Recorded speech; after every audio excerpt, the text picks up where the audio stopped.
Hello everyone, this is Dr. Hayder Alalwan. I'm the chairman of Petrochemical Techniques Department at the Middle Technical University in Iraq.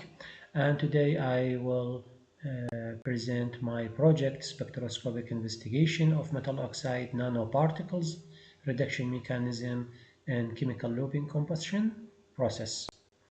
So one of the most important problems that the world faces today is the change in the global climate. The direct reason for this problem is high consumption of fossil fuels, which represent around 70% of the energy used universally.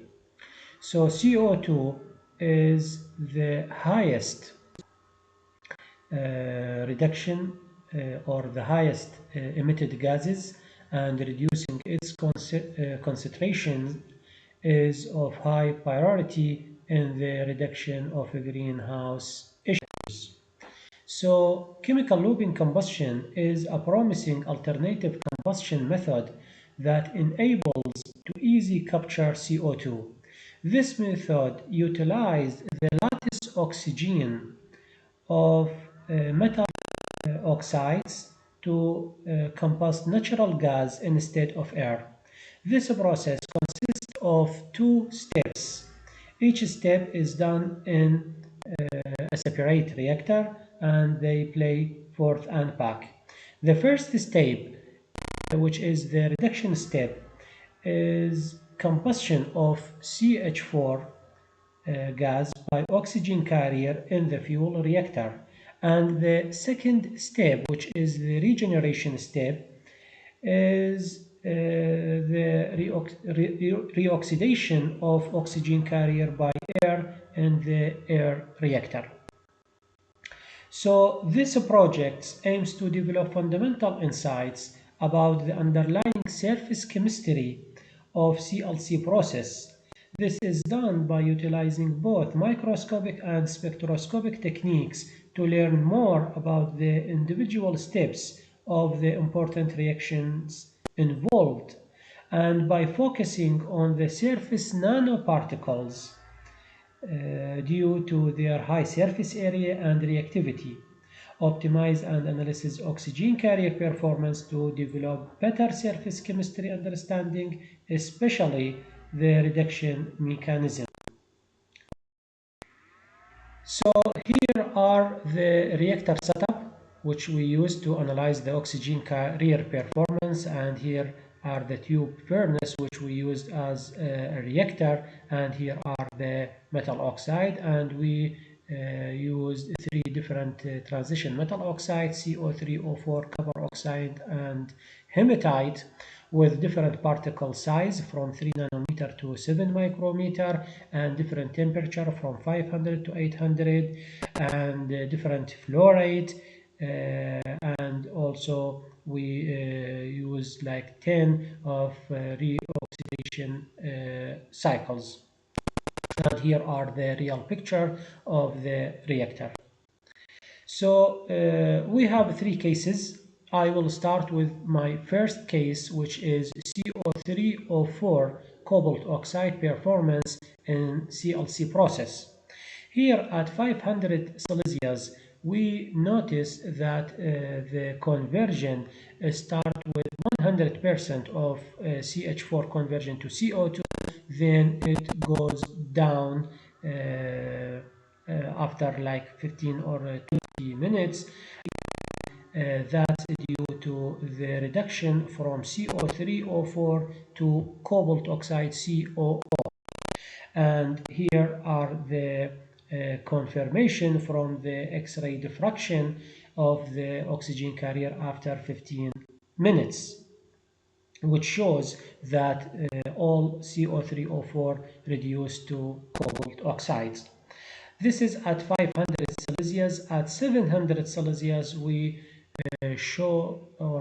we notice that the conversion, full conversion of CH4 to CO2 was extended for more time, then it goes down, and this is due to the conversion from CO3O4 to COO, then the conversion from COO to CO metal at higher temperature, and here we can see that the hydrogen start to appear due to the formation of CO metal, which convert CH4 to carbon and hydrogen. So to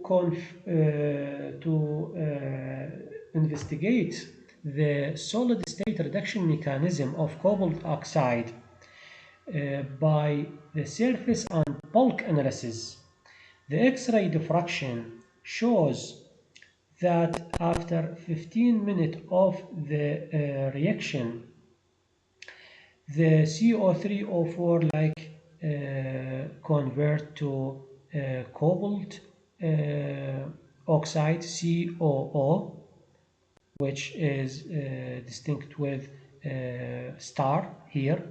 So after 30 minutes, we can see that cobalt oxide start to appear clearly in the bulk, but the CO metal start to appear clearly in the bulk after 60 minutes. But if we compare the reduction mechanism by surface, here we can see that 15 to 60 minutes, all the scan of the surface show the same scan, which means that the reduction in the surface didn't appear. The surface is still at the same oxidation state, which is CO3O4. No change appear until 60 minutes, while the bulk shows us that at 60 minutes the bulk of the nanoparticles completely turn to cobalt metal. We can see that the cobalt metal start to appear at the surface at 60 minutes, but still there is some oxidation, some oxygen at the surface. So this means that the reduction mechanism of CO3O4 follow the nucleation and the growth model, which means that the reduction happen in the bulk and the oxygen transfer to the surface to participate in the reaction.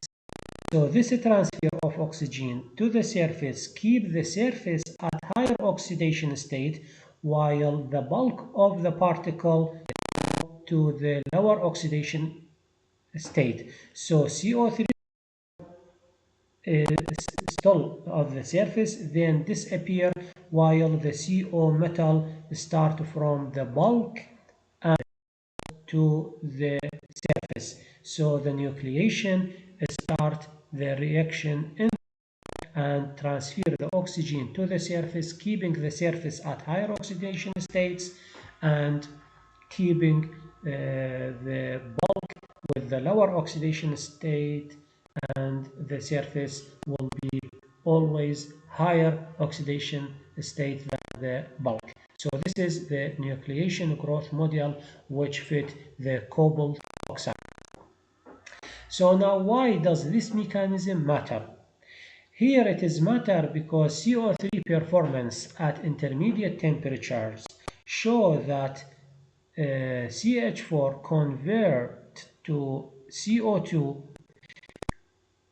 then it fall down, and after it's fall down, it return back to higher conversion.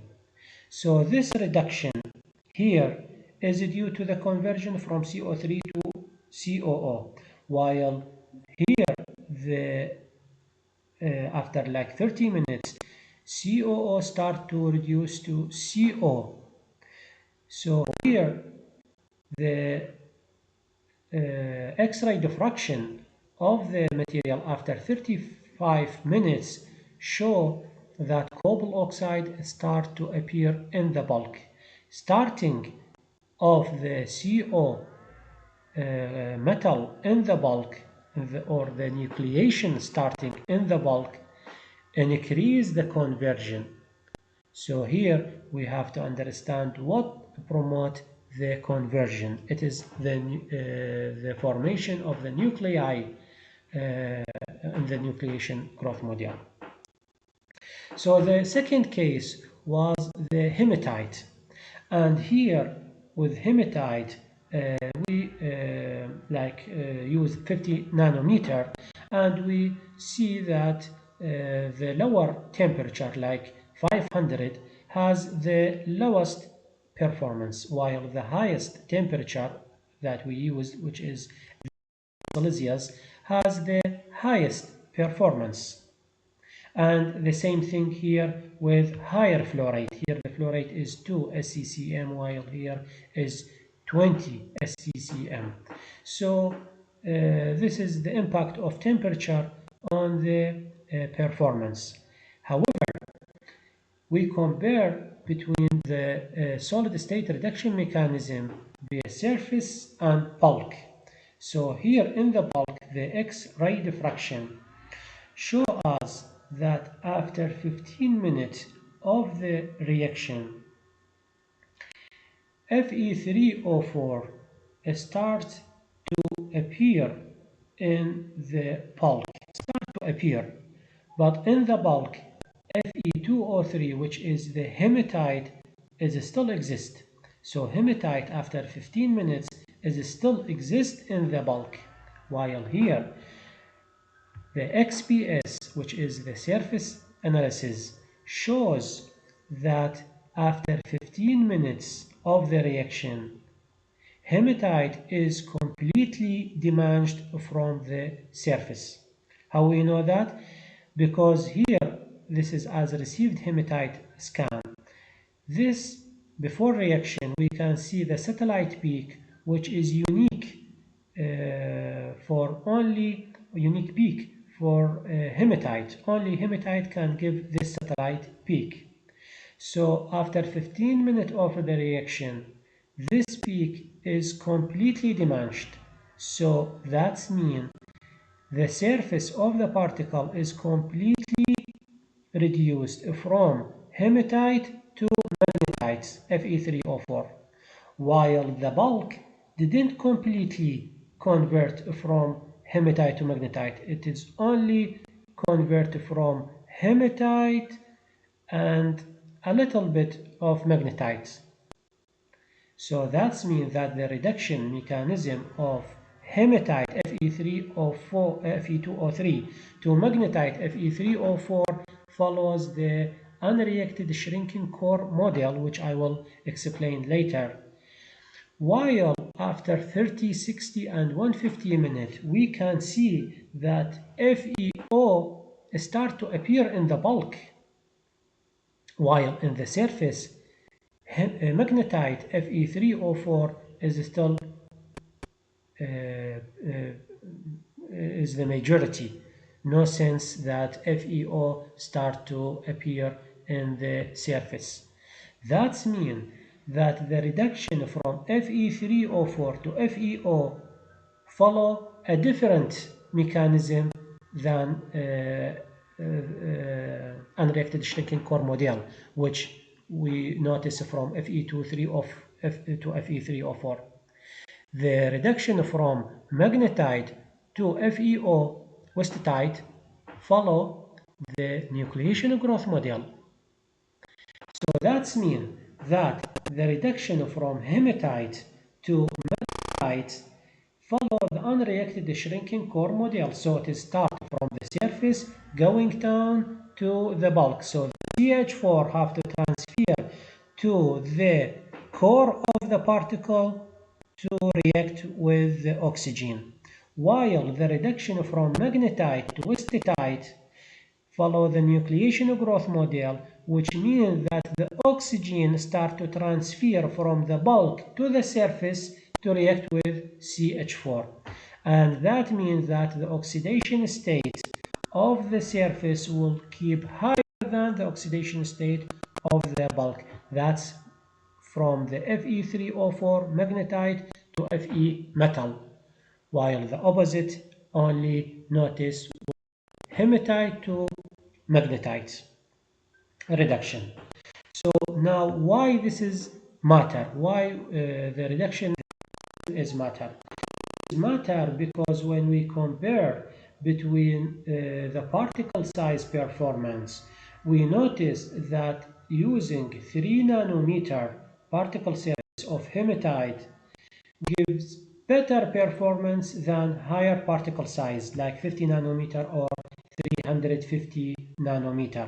So 3 nanometers shows better performance because it's due to that smaller particle will have more surface oxygen. It has higher surface area and higher surface oxygen. So the particle size, smaller particle size is better for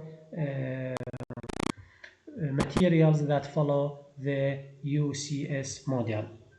Now the third case was the copper oxide performance, and here at different temperature between 600 to 800 Celsius, we can see that for example at 700 it's clearly appear that the reduction start low, then or conversion of CH4 to CO2 low, then increase, then after that decrease.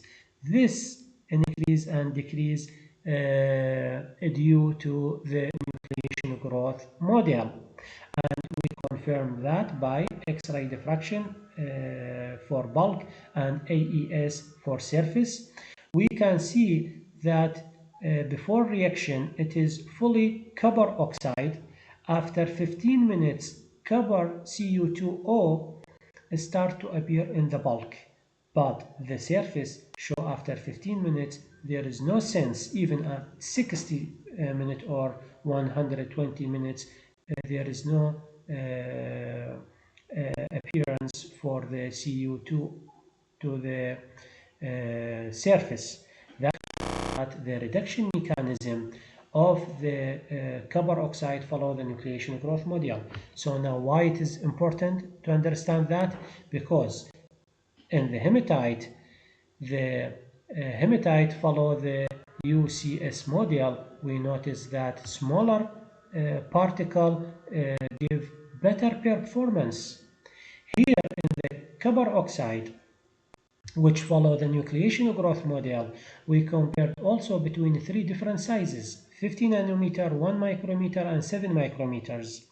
And we notice that there is no difference. Actually, maybe the 7 micrometer has better performance than the 50 nanometer and 1 micrometer. So this means that the volume or the size of the particle is more important than the surface area. So bigger particle can give better performance than smaller particle in CLC performance. So here we propose the solid state reduction mechanism and it determines whether the size particle or the surface area influence the CLC performance. So if the particle such as hematite particles reduction to Fe3O4 follow the USC model, then the smaller particle will have better performance because it depends on the oxygen surface area. While for the materials that follow the NNG model, such as cobalt oxide, copper oxide, and magnetite, the formation of oxygen vacancies in the bulk is the main step for the promoting the reaction. So larger particle is more important than the surface area. So here our rationale that the oxygen carrier solid state mechanism follow the unreacted shrinking core model, which means that the reduction start from the surface and going to the bulk. So the CH4 or methane have to transfer to the bulk of the to reach to the oxygen in the bulk and react with it. While for the nucleation and the nuclei growth model, the nuclei formation is more important. Volume is more important than surface size and or surface area. And here the oxygen from the bulk to the surface, keeping the surface at higher oxidation states, and the reaction occur on the surface, not in the bulk, as we suggest with the unreacted shrinking partial model. Here with NNG model, the reaction occur on the surface and the reduction start from the bulk to the surface. Here, I want to thank you for listening to my presentation, and also I want to acknowledge and thanks my collaborator, Dr. David Sortney from the University of Iowa, United States of America, and Dr. Vicky Gracian from the University of California, San Diego, in United States of America. Also, I want to thank the Higher Committee for Education Development, HCD in Iraq, and the Middle Technical University in Iraq for their fund and support. Thank you again.